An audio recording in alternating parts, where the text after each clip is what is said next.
नमस्कार, अस्सलाम वालेकुम, सत श्री अकाल, जय झूलेलाल। मैं हूं जी प्रेम मटलानी और आप देख रहे हैं हालात आज़रा का प्रोग्राम। हकीकत ये है, इब्तिदा में आपसे दरख्वास्त है चैनल ज़रूर सब्सक्राइब करें। नाज़रीन, आपको पाकिस्तान में शनाख्ती कार्ड का तो इल्म होगा ही। इसी तरह की हिंदुस्तान में भी एक स्कीम है, यहाँ पर उसको आधार कहा जाता है, यूनिक आइडेंटिफिकेशन कार्ड कहा जाता है। अच्छा, यहाँ पर जो वो आधार कार्ड है उसमें हर होल्डर की, जो भी आधार कार्ड होल्डर है उसके फिंगरप्रिंट्स भी होते हैं और retina of the I retina का स्कैन भी होता है। यानी इस तरह से किसी भी एक आदमी के दो कार्ड नहीं बन सकते और सिर्फ फिंगरप्रिंट को स्कैन करने से पता चल जाता है कि ये साहब कौन हैं, कहाँ रहते हैं और इनकी तफसीलात क्या है। अच्छा, ये इसीलिए यहाँ पे शुरू किया गया था। एक तो क्या है, इससे मर्दमशुमारी में आसानी होती है और दूसरे यहाँ पर जो भी पब्लिक डिस्ट्रीब्यूशन की स्कीम्स होती हैं जिनमें सब्सिडी दी जाती है, उसमें कई जगह पर कुछ लोग जो है बेईमानी करते हैं, झूठे कार्ड बनवाते हैं और फिर उससे वो माल लेके बाज़ार में बेच देते हैं, क्योंकि वो गवर्नमेंट सब्सिडाइज करती है उनको। तो ये कांग्रेस के दौर में हुआ था, लेकिन उसको बाद में, ये 2012 की बात है, 12-13 की बात है, लेकिन फिर नरेंद्र मोदी के वक्त में इसे जो है अच्छी तरह इस्तेमाल किया गया।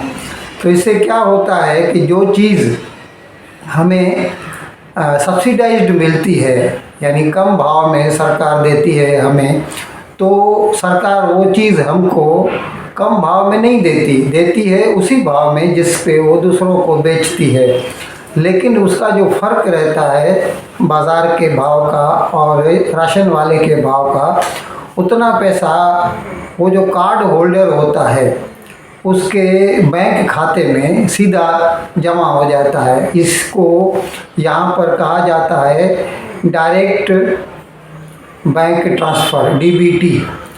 तो इससे क्या है कि एक तो हर आधार कार्ड होल्डर, हर राशन कार्ड होल्डर का एक बैंक खाता होता है और वो उससे मुंसलिक होता है, रिलेटेड होता है, जुड़ा हुआ रहता है, लिंक्ड रहता है। तो जब भी वो चीज़, कोई भी आदमी, समझो मैंने गैस खरीदी सरकार से, सरकार का भाव है 1000 रुपया और उसने मुझे दी 800 में, तो वो 800 में नहीं देंगे, मुझे 1000 में ही मिलेगी, 200 रुपया मेरे खाते में जमा हो गया। अच्छा, अभी क्या है कि IMF का तो आपने सुना होगा, अभी उसने पाकिस्तान को एक किस्त दी 118 करोड़ डॉलर की। वही IMF जो है उसका एक डिप्टी डायरेक्टर है पाउलो मोरो, उसने एक मुलाकात में बताया कि हमें हिंदुस्तान की ये जो DBT है, डायरेक्ट बेनिफिट ट्रांसफ़र जो है, ये स्कीम हमें बहुत अच्छी लगती है। और वो तो इतनी ही तारीफ़ करते हैं इसकी कि भाई वो कहते हैं कि हिंदुस्तान इतना बड़ा मुल्क है, 130 से लेके 140 करोड़ तक की आबादी हो सकती है हिंदुस्तान की, और इतने लोगों के पास उनको डायरेक्ट बेनिफिट पहुंचाना और जिसमें बेईमानी भी ना हो, ये एक किस्म का मौजज़ा है। और वो अभी ये कह रहे हैं पाउलो मोरो कि हम हिंदुस्तान की सरकार से कोलैबोरेट कर रहे हैं, यानी शराकत कर रहे हैं और उनसे सीख कर दुनिया के दूसरे ऐसे ममालिक में जहाँ पर भी सब्सिडाइज्ड चीज़ें दी जाती हैं सरकार की तरफ से, इस स्कीम को लागू किया जाएगा। अच्छा, इस सिलसिले में IMF की जो मैनेजिंग डायरेक्टर हैं वो एक ख़ातून हैं, उनका नाम है क्रिस्टालिना जॉर्जीवा। उन्होंने एक बयान में कहा है कि India is a bright spot on an otherwise dark horizon. हकीकत क्या है जनाब कि आजकल तकरीबन सभी ममालिक जो है ना दुनिया के, वो किसी न किसी तरह माशी बहरान में फंसे हुए हैं। एक तो कोरोना चली 2 साल, उसके बाद फिर ये 24 फरवरी से ये जो रूस ने यूक्रेन पे हमला कर दिया, उसकी वजह से तेल महंगा हो गया, गैस महंगी हो गई। हता कि हालत ये है कि अमेरिका में जहाँ पर आमतौर पर शराब महंगाई या रेट ऑफ इन्फ्लेशन 1.5 या 2% होता है, वहाँ पर 9% तक शराब महंगाई पहुँच गई। और इसी तरह ब्रिटेन जो है यानी यूनाइटेड किंगडम या इंग्लैंड जिसे हम कहते हैं, वहाँ पर भी 8.5% तक शराब महंगाई पहुँच गई है। और जब शराब महंगाई ज़्यादा होती है तो मोस्टली जो सेंट्रल बैंक्स होते हैं, जैसे पाकिस्तान में स्टेट बैंक है, तो वो लोग क्या करते हैं कि रेट ऑफ इंटरेस्ट बढ़ा देते हैं ताकि लोगों के जेब में से वो पैसा निकाल के अपनी तरफ यानी बैंक में रख सके। तो लोगों के हाथ में पैसा कम होगा और जो गुड्स एंड सर्विसेज होंगी वो स्टेशनरी होंगी या एक जितनी रहेंगी, तो उससे फिर भाव गिर जाएगा। यानी वो डिमांड को कम करने की कोशिश करते हैं। सप्लाई तो बढ़ा नहीं सकते क्योंकि सप्लाई तो उनके बस में नहीं है, या तो इंपोर्ट करना पड़ेगा। अगर सप्लाई बढ़ाना चाहें तो इंपोर्ट के लिए फिर फॉरेन एक्सचेंज लगता है। अच्छा, इसी वजह से तकरीबन बहुत सारे ममालिक में जो है ऑन एन एवरेज जो जीडीपी का ग्रोथ रेट है ना बहुत कम है। अभी अमेरिका में तो 1.5% तक पहुंच गया है। और अभी तो जो बाइडेन ने कुछ रोज़ के लिए यहाँ तक कहा कि हो सकता है हम रिसेशन में चले जाएं, यानी मंदी का शिकार हो जाए। रिसेशन तभी कहते हैं जब भी लगातार 2 क्वार्टर में कोई भी मुल्क अगर नेगेटिव ग्रोथ अचीव करता है तो कहा जाता है कि technically the country has gone into recession. तो अभी चीन का हाल भी यही है, 2-2.5% जो है उसका जो है रेट ऑफ ग्रोथ है, जीडीपी ग्रोथ है। इसी तरह रूस तो माइनस में जा रहा है, पहले ही आप देख रहे हैं खुद ही। तो इस ऐसे वक्त में पहले तो हिंदुस्तान के बारे में IMF ने कहा था कि 7.5% इस साल यानी 22-23 जो हिंदुस्तान का फाइनेंशियल ईयर है, 22-23 में हिंदुस्तान की रेट ऑफ जीडीपी ग्रोथ 7.5% होगा। लेकिन अभी उन्होंने उस अंदाजे को घटाया है और उसको घटाकर बोले हैं कि 6.8% जो है ना रेट ऑफ जीडीपी ग्रोथ होगा। और अगर बड़ी बड़ी इकानमी को देखा जाए दुनिया की तो उनमें से ये सबसे आगे है। इसीलिए IMF की जो CEO या बोले मैनेजिंग डायरेक्टर है क्रिस्टलिना जॉर्जिवा, उन्होंने ये कहा है कि India is a bright spot on an otherwise dark horizon.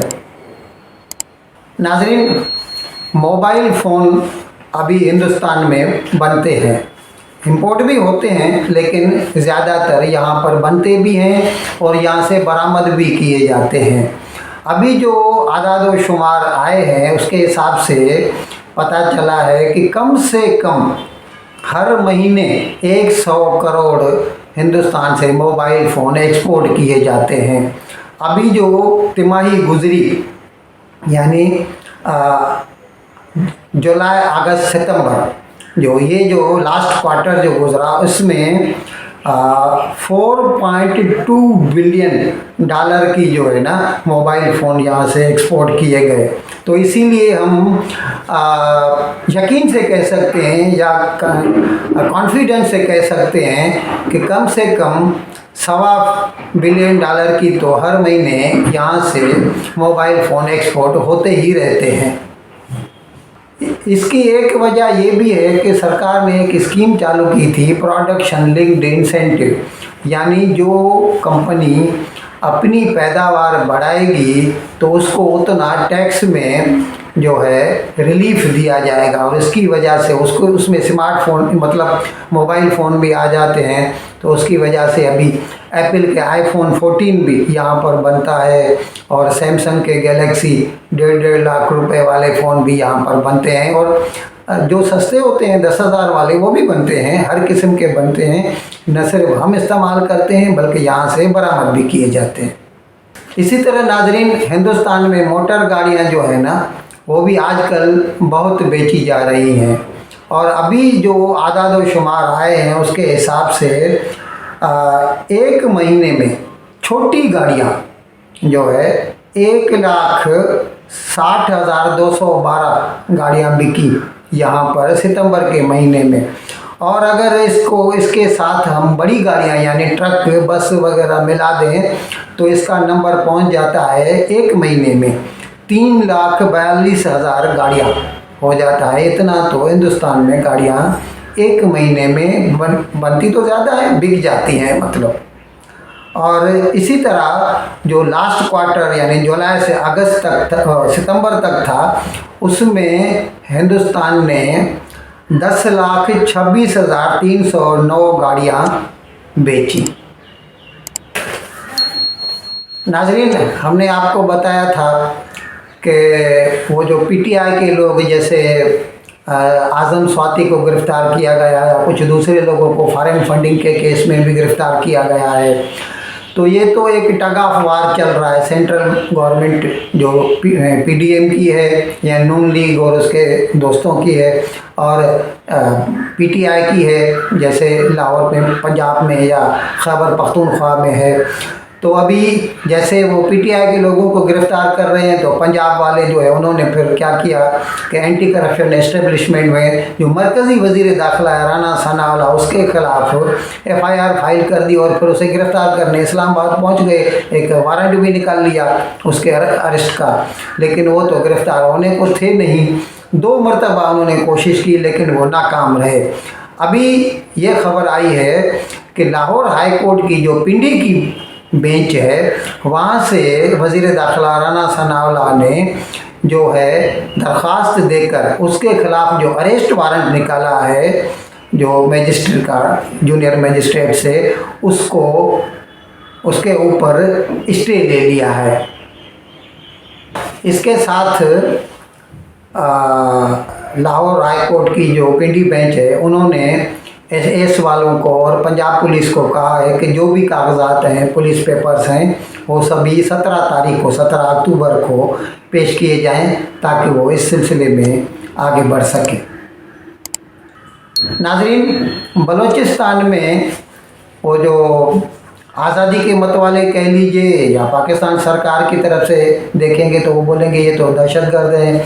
खैर, वो जो बलूचिस्तान लिबरेशन आर्मी है या बलूचिस्तान लिबरेशन फ्रंट है, उन लोगों की तरफ से बलूचिस्तान हाई कोर्ट जो है उसका एक साबिक चीफ जस्टिस थे मोहम्मद नूर मस्कनज़ई, वो एक मस्जिद में थे तो उनके ऊपर कुछ लोगों ने फायरिंग कर दी। खैर, तो उसमें वो हिलाक हो गए हैं और कुछ दूसरे लोग ज़ख्मी हुए हैं। इस हमले की कल ये हुआ मस्तों के नज़दीक काबू में ये हुआ, और इस हमले की ज़िम्मेदारी बलूचिस्तान लिबरेशन आर्मी ने ले ली है।